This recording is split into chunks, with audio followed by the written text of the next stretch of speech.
A small particle hangs in open air, held by nothing but sound.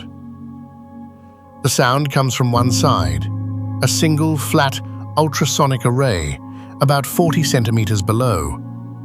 Nothing touches the sample.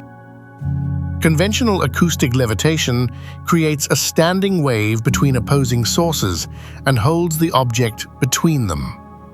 Objects can only be handled inside the space enclosed by the apparatus.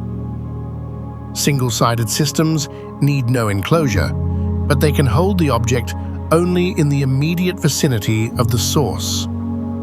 Both traps keep the object at a quiet, low pressure point, surrounded by high pressure. Farther from the source, the holding force is lost, and eventually turns to pushing outward.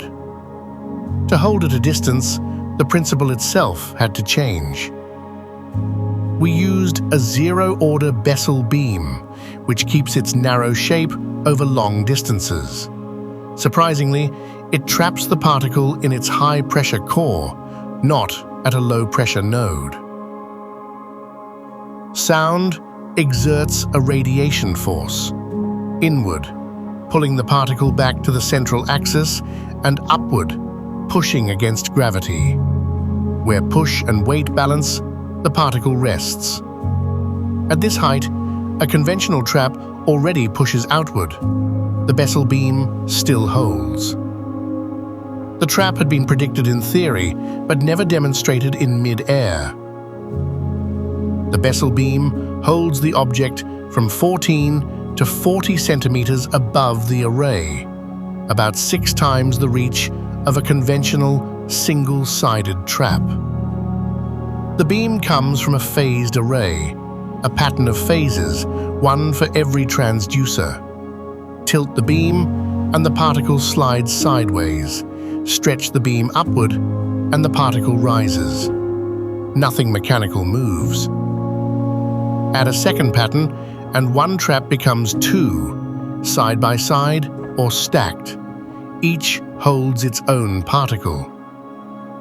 The particle does not have to be a sphere. A dried tea leaf and a fragment of silica aerogel are held the same way. Block the path with a solid cube, and the beam reforms beyond it.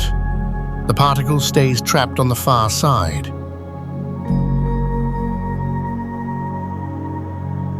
A Bessel-Beam does not even need a phased array. Arrange the transducers on a cone, drive them all from a single signal, no phase control anywhere, and the geometry simply creates the beam.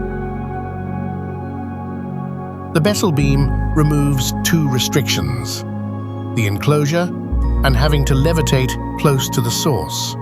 Contact-free handling becomes more practical for laboratory automation, for manufacturing, and for mid-air displays.